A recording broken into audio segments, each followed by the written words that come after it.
We got Say 8 exclamation marks, not 3. Emphasize the goddamn intensity, you fucking pack of wood. that has to be my favorite intro thus far. Peck of wood.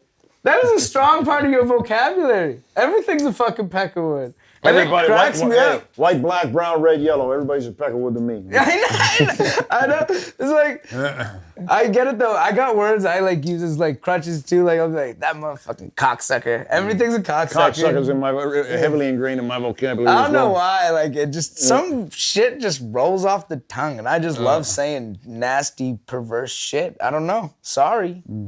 It is what it is. But I think that's something we both have in common. Absolutely. Fuck it. Life is disgusting sometimes. It is what it is. How are you today? Oh, I've been better, been worse. You know, it's wonderful to be in the presence of good people. And we're going to the studio later to fucking get smashed and drop a joint. So that's always a, Yeah. you know, always a plus, right? I'm excited and a little nervous because I'm like running on zero fuel, but I'm pretty sure we could get the gauge going back up. We'll figure it out. A couple more vodkas. Probably got a couple of adrenaline reserves on you, though. No, last time I went to Moves, you were there. We were trying to record the track, the Defund the Police joint. That turned out interesting. I didn't even record my verse. I got so fed up. I was like, fuck this. The Karl Marx line didn't go over so well, did it? No. Karl Marx is a fascist cracker. Apparently Marxists can't take criticism. Evidently, but yet they don't have a problem with Marxism being responsible for hundreds of millions of deaths. So, I just don't like when people are so absolute that they can't even talk about something or question their own opinions or beliefs. Oftentimes they're being bankrolled by an elite source, and if they try and go against the grain one iota, it'll jeopardize their corporate funding. Now, I'm not saying that this was the case with this particular instance, but quite commonly it is. No, but it kind of was. It wasn't like a big corporation or whatever, but it was like the union or something. A subsidiary organization, something owned by Soros, probably. Yeah. But like that was a whole big thing, and I'm like, we're doing this track about like defund the police and like being free, and you're trying to like censor this man.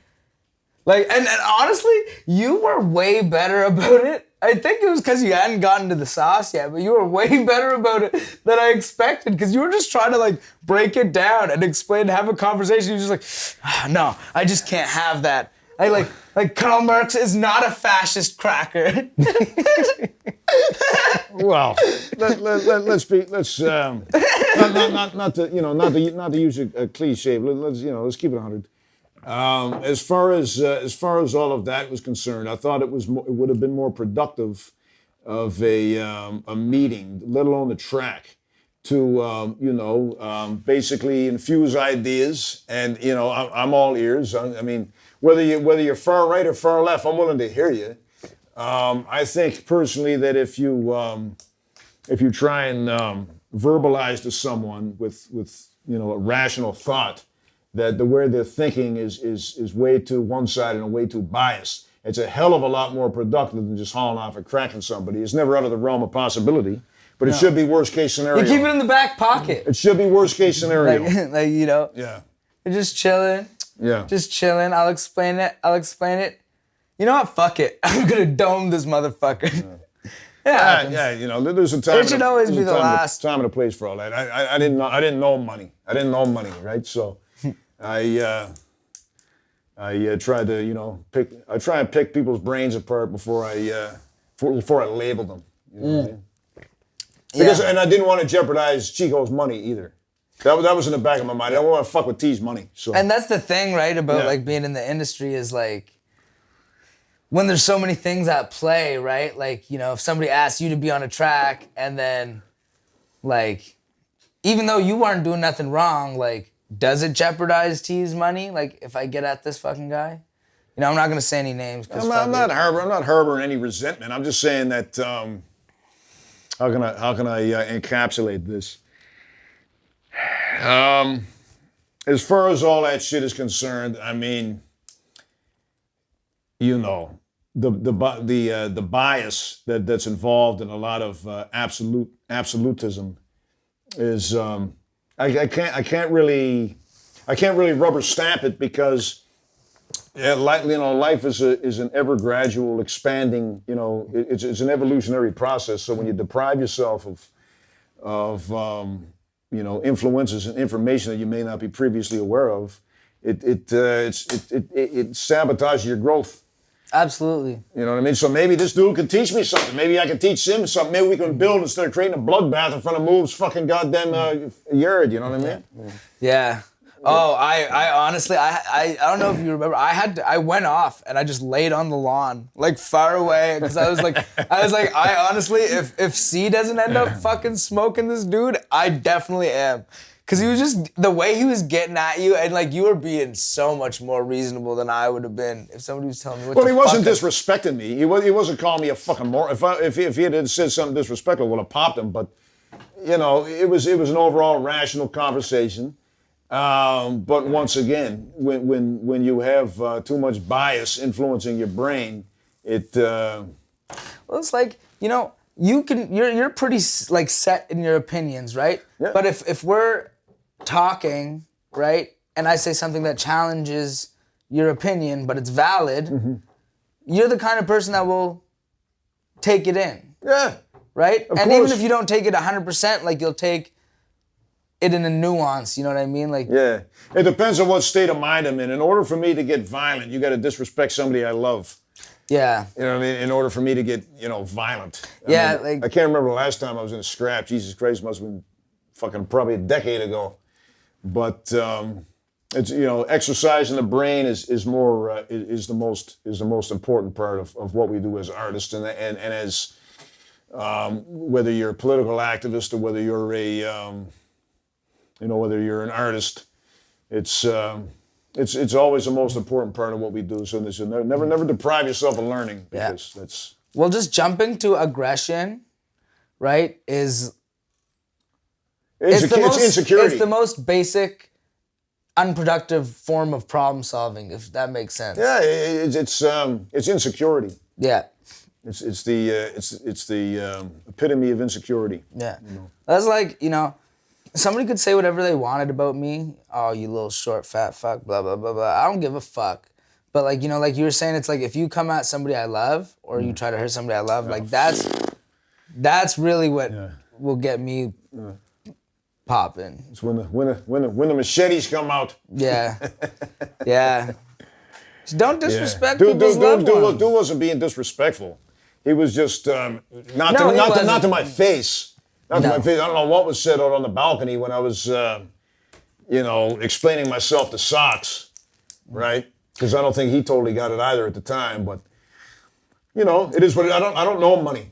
You know what I mean? Like, and I'm not gonna make assumptions about people I don't know. So yeah. Well, it was just like he was even like talking over like the first time you said it, but like he was trying to talk over you while you were recording, and that's what really like I don't think you noticed because you had the headphones on and shit. Didn't notice. No. Right? No. And anyways, you handled it like a G. Anyway, I am dwelling on that, but I was so bad, and I was also not in like a normal state of mind, as you might have known. So I was just like real. If I was in your state of mind, things may have happened. Things may have ended up differently. But who the fuck knows, right? I was in the mood for painting. All I know is when Money's wearing a shirt that says co-conspirator and his little homeboy got a Freemason ring on his hand, pretty good indicator that they're negotiating with the enemy. And I don't need anybody's help to see that. This shit is transparently obvious. Did it say co-conspirator? Co-conspirator. It was in plain sight. All that bullshit about hiding shit in plain sight don't fly with me. I call it how I see it. Yeah. Right? Some people are so up their own asses and like their idea of themselves is based on what they present to themselves, right? Yeah. Like they like. I don't want to fixate on it, but yeah, it's a valid issue because and the thing is about right and left is that the far right and the far left I don't identify with. I don't identify with labels. You know what I mean? The whole divide and conquer tactics was used since pre-colonial times to course. divide the people to benefit the 1%.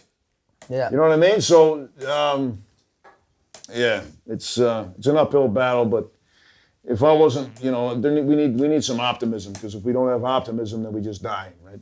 It's funny, hope is a human need in the same way that food or water is. Yeah. Do you know what I mean? Mm-hmm. Hope for something, like when you lose hope, like, or when you lose that fire, like people can stop living. Like, you can still be alive, but cease to live, like, without hope or without like some idea for a different future or a different outcome. Yeah, people are locked into the whole 5 sense reality. Like, if you can't see it, you can't touch it, you can't taste it, you can't feel it, and it don't exist. That's not how I operate.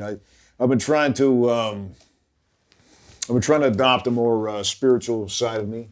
You know what I mean? Where I'm at one with the universe, and cutting through all the distortion is the biggest challenge now, because you got a million peckerwoods in your face, you know, trying to pull you in all different directions. And I'm like, you know what? I'm a little too old to just be, you know, adopt a childlike naivety, like, and I know too much. Yeah. So. And often the loudest people tend to be like self-interested, you know? The loudest There's people always, usually get the most to hide, yeah. Yeah, it's true. Or like the people that want to focus on your problems so that they don't have to address their own problems. Yeah. Do you know what I mean? Or like what their perceived problems of yours are. You know what I mean? They'd rather call you out and judge you instead of looking at their own issues. I don't want to have preconceived notions about people I don't know. I just, you know what I mean? I just call it how I see it. And I mean, you know, they were outspoken about how they felt, and I'm outspoken about how I feel. And it's just, you know. But it was civil. Yeah. Why wouldn't it be? He's intelligent. You know what I mean? I think a lot of his views are misdirected, but he probably feels the same way about me. Yeah. So it is what it is. If we can't, we need to be able to coexist harmoniously with opposing views, because if not, then we're fucking doomed. Yeah. Right? Barry, I fucking love listening to you talk, bro. It's like just nuggets of wisdom, but in this gravelly voice. So what else we got on deck? Let's stop spiritual, harmonious Peckerwood. Nah, no such thing. No such thing as spiritual harmonious.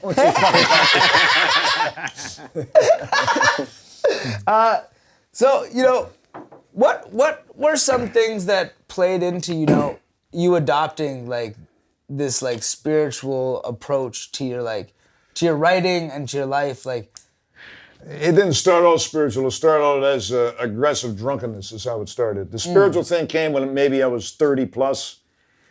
Prior to that, it was all, you know, let me try and extract some value out of this fucked up life of mine. And in the process, you know, try not to slit my own wrists. That's mainly what it is. And, and you know, the first couple of records, Drunken Earth Souls, dropped. It was you know, it's full of shit like that, because we were living in East Van, and different life altogether. A lot different than in my upbringing here on the East Coast.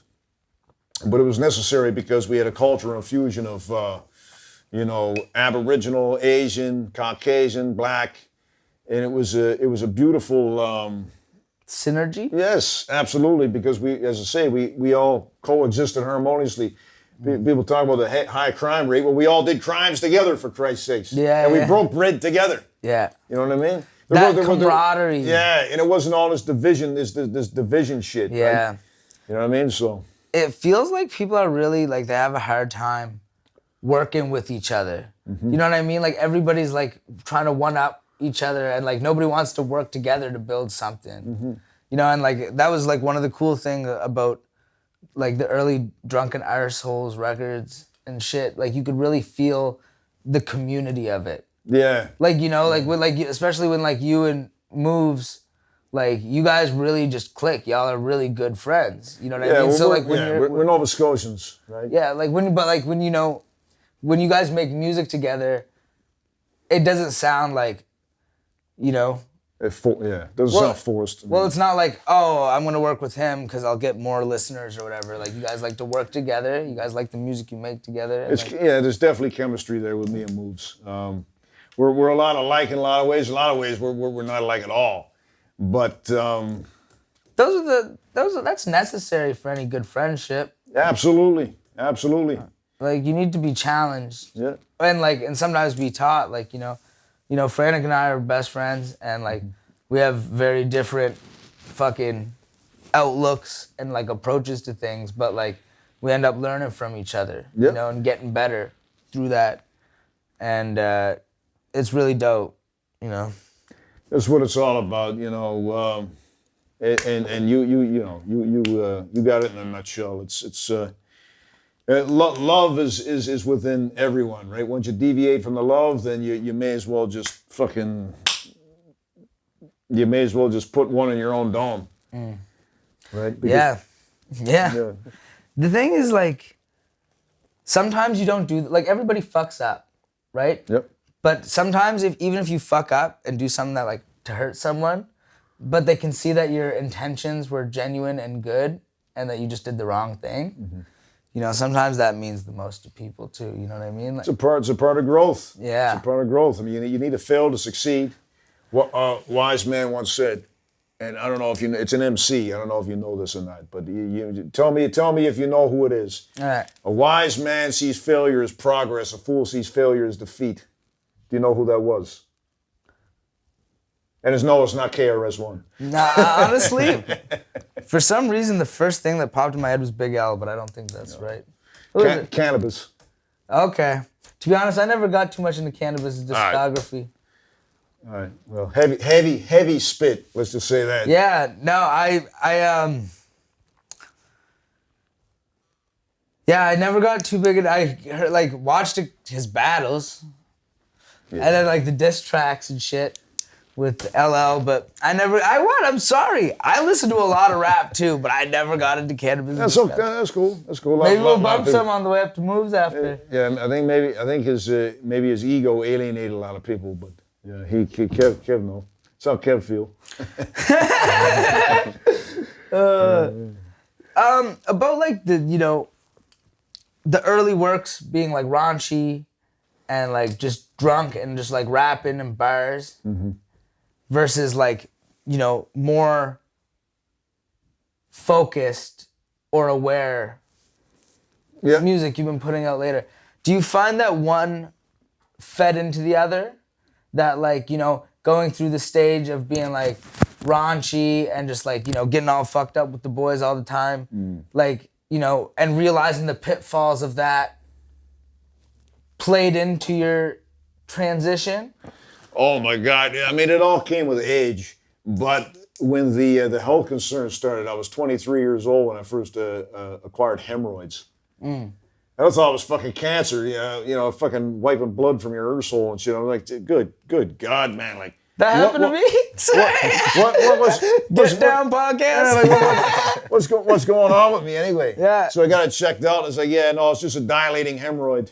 I said, okay, but Prep H didn't work, and that pharmaceutical shit didn't work. So I had to put my diet in check, and to this day, I can't eat a whole lot of wheat. That's why I had to cut back on my beer consumption, and I love beer, right? But the problem is the wheat and the barley and the hops, it just wreaks havoc on my bowel. Yeah. So I had to switch to vodka, cognac on special occasions, and Just clear. Yeah, Clear so alcohol. so when the Healthy choices. I guess to answer your question, the raunchy shit was more or less carefree. I was in my late teens, early 20s when the first couple of records came out, and I said, this shit is good, but if we come out with the Montage Part 2, we'll get labeled a novelty act. So there was there was a 4-year hiatus between Montage and Rural Pimps because I had to obtain the knowledge and the wisdom and the understanding. And once I obtained that, I was ready. I was going for the juggler, obviously. And as a conceptual record, I believe Rural Pimps is I believe it's a master Canadian. I believe it's a Canadian classic, and a lot of people agree. And it's because, but at the life we were living at the time, although I was heavily deep, I was into the books, you know what I mean, like the Huey P. Newtons and the Bobby Seals and the Geronimo Pratts, you know. At the same time, I was, you know, sniffing coke all the time and, you know, down in the booze. But the thing is I had all these friends from all these different influences. You know what I mean? I had the Aboriginals I was fucking with. I was fucking with the Caucasians. I was fucking with the blacks. I was fucking with the Asians. I was fucking with the Middle Eastern people. And we all, it was a very unified, very beautiful, unified time because the club nights, it was high energy level. And it was all, you know, yeah, we're here for this hip hop shit and the evolution of this hip hop shit. I'm not the drunk little jizz stain that I was a couple of years ago. I mean, I still am. But difference is now is I have, as I say, I have the knowledge and the wisdom and the understanding. So we took it on the road. We've been on so many tours and I'm pleased to say I'm pleased to say that we got a pretty damn dope body of work. Me and Moves. Yeah. Yeah. Yeah, and how many projects do you guys have? We got six albums. We got 6 albums. We got a greatest hits dropping on Black Buffalo in February. Little later, maybe March or April. But yes, we got the greatest hits is coming out, and I tried my hardest to encapsulate all of those essential nutrients. As I was explaining to you earlier, the most difficult part about making Drunken Earthsouls records is bridging the gap between the drunk piece of shit I was then and the drunk conscious prick that I am now. You know what I mean? Yeah. But still, you know, revisiting the primary stages of that growth is it's still, you know, it's still amusing. It still has artistic worth. It's just not as substantial, you know. It's hard. It's when you get like typecasted almost, or like people expect a certain thing. See, from you. that's what I'm talking about, and that's why I had to switch my formula up. Yeah. From the first record because, you know, I mean, I was dropping some jewels, but I mean, the focal point of it was, yeah, I'm drunk. Yeah, your bra got big tits. Fuck you. You know what I mean? Like, yeah. And of course, I'm still interested in all those things. But but you know, being older, you know, I just took a different approach. You know, so.